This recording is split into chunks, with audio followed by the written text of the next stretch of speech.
Jasage de jeu de rôle qui fait son résumé de partie de Night Below. La dernière session, si on se souvient, il manquait le nain, le psionique et le prêtre.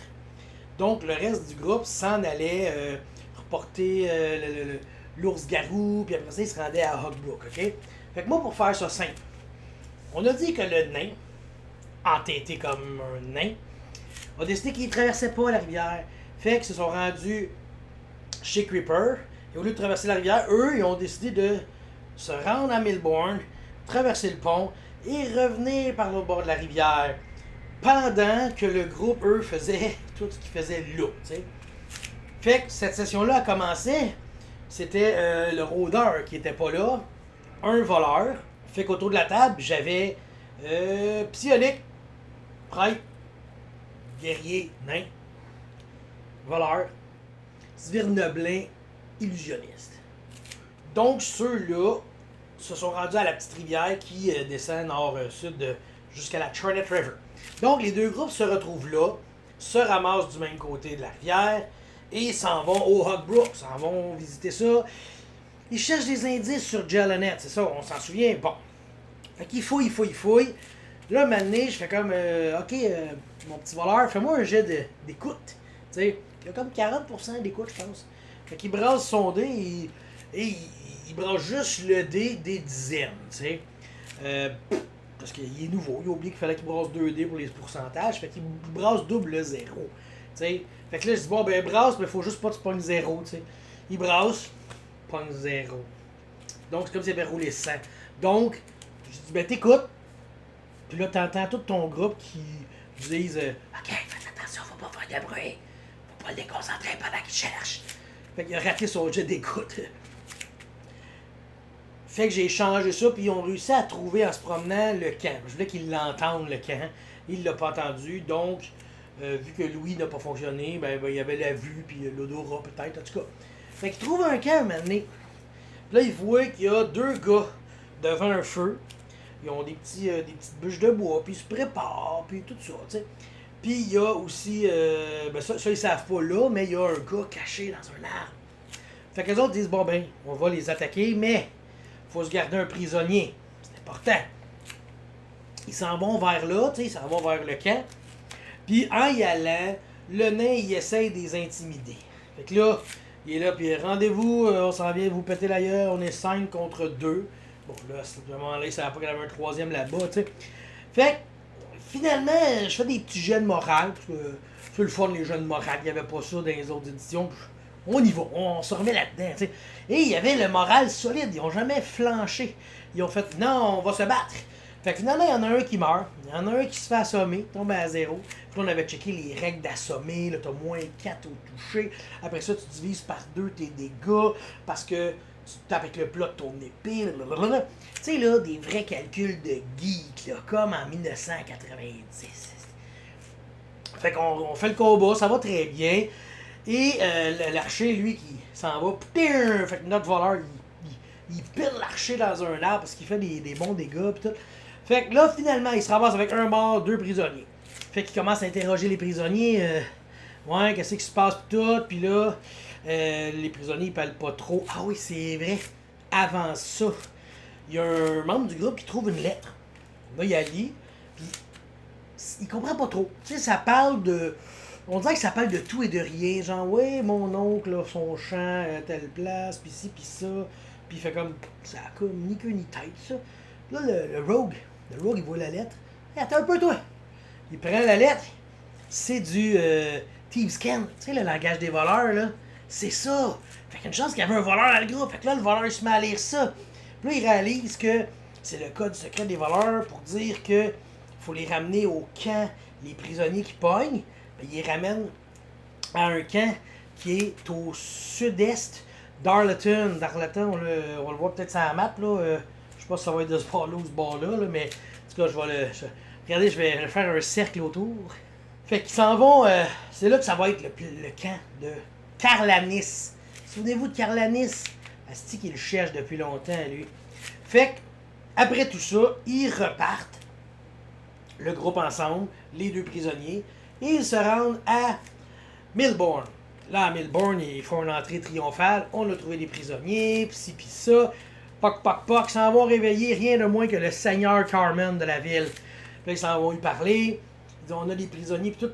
Carmen, il est comme, tabarnak, je m'attendais pas à ça. Je fais quoi? Attendez. Là, il est rendu 10h le soir, à peu près. Je m'en allais me coucher. Je vais checker ça. Fait que là, ils parlent, ils jasent, ils prennent les prisonniers, puis ils s'en vont les mettre. Tu sais, tu sais, c'est comme t'as un trou, deux petits trous, puis tu mets ton monde de même. Là. On va les sacrer là pour la nuit, ces deux-là. Ils vont être attachés, ils vont être surveillés. Bon. Fait que les joueurs s'en vont se coucher. Carmen va se coucher. Le lendemain matin, tout ce beau groupe-là se lève. Ils s'en vont à la place centrale. Ils commencent à parler, puis tout. Puis là, premièrement, ils entendent des rumeurs d'une famille qui vient de perdre sa ferme. Elle est trop inondée, il y a trop d'eau, ses champs ne produisent plus. Il y a un nouveau marais qui a poussé. Ça fait depuis 2 ans, là, à peu près, là, mettons, on arrondit ça. Il y a de plus en plus d'eau qui s'accumule à une place, puis ils comprennent pas pourquoi. Fait que là, l'eau, elle a comme étendu, c'est devenu comme swampeux. Puis là, c'est rendu que ça atteint des terres. Fait que là, ça a des incidences négatives sur des villageois, des fermiers. Puis on a un fermier dans le groupe. Hein. Fait que, il voit que le gars, il vend ses outils, il vend tout, puis tu sais, il perd à la limite sa maison puis sa terre parce qu'il est rendu inutilisable, tu sais. Fait que c'est comme de la tristesse. Là, il parle avec Carmen ensuite. Là, il demande. Le nain, il dit, ben là, nous, on va faire une mission. On veut retrouver les prisonniers. Là. Qu'est-ce que tu peux nous offrir, tu sais? Il dit, attendez, là, je sais pas trop. Il dit, ben regardez bien ça. Nous, on va vous chercher ça, mais ça va nous prendre un sauf-conduit pour aller chercher vos kidnappeurs. On veut les trouver, on va travailler pour vous, vous allez nous payer, vous allez ci, vous allez ça. Parfait. Fait que, là, ce qui est drôle, c'est que moi, j'étais comme, si un sauf-conduit, oh yeah, ChatGPT. Fait que là, j'appelle ChatGPT, chatgpt.com, je sais pas trop, tu sais. Je m'en vais là. Peux-tu me faire un sauf-conduit pour des aventuriers qui essayent de trouver des kidnappeurs? ChatGPT me sort ça, copie, colle ça dans un fichier Word, je remplace les mots importants, tu sais. Tout ça à l'insu des joueurs pendant qu'eux font du roleplay puis tout, ça c'est cool. Puis là je suis comme, attendez une seconde, pour courir, je reviens dans mon garage avec ma feuille. Tienez votre sauve-conduit. Là, il était tout émerveillé, moi le premier. J'étais comme, c'est tellement cool, tu sais. Même que j'ai un joueur qui a fait, c'était-tu arrangé ça? Je suis comme, ben non, j'ai comme étiré le temps subtilement, je vous ai lancé à la balle, vous avez joué avec comme des petits chatons, vous lancez une petite pelote de laine, là vous avez joué avec, c'est le fun. Puis là, un sauve-conduit. Malade. Fait qu'ils se font prêter, ou en tout cas pour le sauve-conduit, pour la mission, pour le travail, tu sais. Un cheval, une charrette, sa charrette, il y a un coffre. Derrière le coffre, il y a une prison, il y a une grosse housse, aussi une housse avec le crest des Carmen. Après ça, ils ont une coupe de. Je pense qu'ils pouvaient avoir de la bouffe. Des affaires de même. Je sais pas trop. Je me souviens plus ce que je leur ai donné, mais ça c'était le gros, tu sais, puis le gros de l'équipement. Puis en chemin, s'il dit Carmen, nous as-tu donné ça? Ah ben oui, vous avez besoin d'une corde. Tu sais, il y avait des cordes, il y avait des menottes, des affaires de même. Ils ont ça dans leur coffre. Fait qu'ils ont mis une coupe d'affaires intéressante. De plus, il y a un contrat aussi qui a été signé. Monsieur Carmen a dit, là, à cause du marais, là, on commence à trouver ça louche, OK? Si vous faites une enquête pendant 2 semaines, je vous donne, je pense, c'est 50 pièces d'or chaque pour l'enquête. Et si vous résolvez, en tout cas, si vous trouvez la solution, 1000 pièces. Je vous donne 1000 gold à tout le monde, mais pour le groupe, OK? Si vous trouvez la solution puis vous réglez le problème, parce que ce problème-là va probablement coûter plus que 1000 pièces d'or avant longtemps, tu sais. Parce que là, déjà, il y a des familles qui perdent leur ferme. Là, si tout le monde perd sa ferme, Arleton commence à être toute juteuse, ça sera plus bon, tu sais. Fait que là, il dit parfait. Ils descendent donc à Arleton. Fait qu'ils arrivent là, ils rentrent à Arleton tranquillement avec leur nouvelle petite charrette, leurs affaires de même. Puis, ils rencontrent un vieux monsieur, je l'ai appelé le père Lamotte. Fait que là, c'est un vieux monsieur, il dit, je suis le plus vieux fermier du village, moi. Puis là, cette ferme-là, elle a perdu ses terres à cause de ça. Moi, je me souviens, son père, puis son arrière, tu sais, puis là, il a de l'expérience, puis de l'ancienneté, puis il parle, puis il parle. Puis là, il dit, ben, je suis facile à trouver, moi, je suis celui qui a le plus gros épouvantail à l'entrée du village. Fait que si vous avez des questions, vous pouvez toujours venir me voir, là. Je travaille sur ma terre, il n'y a pas de problème. Le temps que je peux encore le faire avant qu'elle devienne toute inondée. Fait qu'il s'installe là, le vieux par la mode, je pense d'ailleurs, il lui laisse installer leur charrette là, les curés, en tout cas.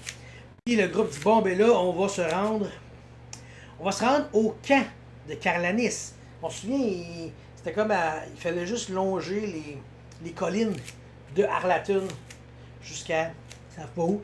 Fait que là, ils partent, ils avancent. Puis là, un moment donné, ils voient au loin ce qui semble être un petit camp. Il y a des tentes. Il y a même un plus gros chapiteau. Ils font comme, ah ben tabarnouche, Carlanis est arrangé, il est équipé, hein, il est équipé, ben, il est tard, il y a du stock, tu sais. Fait que là, ils font comme, bon ben, ça va être ça la prochaine fois. Fin de session. Bon, on a arrêté ça là, parce qu'on se doute que ça va s'en aller soit dans la baston, soit dans la discussion. On verra. Est-ce qu'ils vont rentrer là puis tuer tout le monde? Est-ce qu'ils vont rentrer là et essayer de se faire passer pour des voleurs? Est-ce qu'ils vont rentrer là comme si de rien n'était? On a trouvé ça. T'sais, je ne sais pas ce que les joueurs vont faire. Ça va dépendre des personnages qui vont être autour de la table aussi. T'sais. Parce que là, ce qu'ils savent, c'est qu'il y a toujours Carlanis et 6 personnes. Et il y a d'autres petits brigands qui rentrent et qui sortent. T'sais. C'est comme un peu la place centrale des esclaves qui les amènent là, tu sais.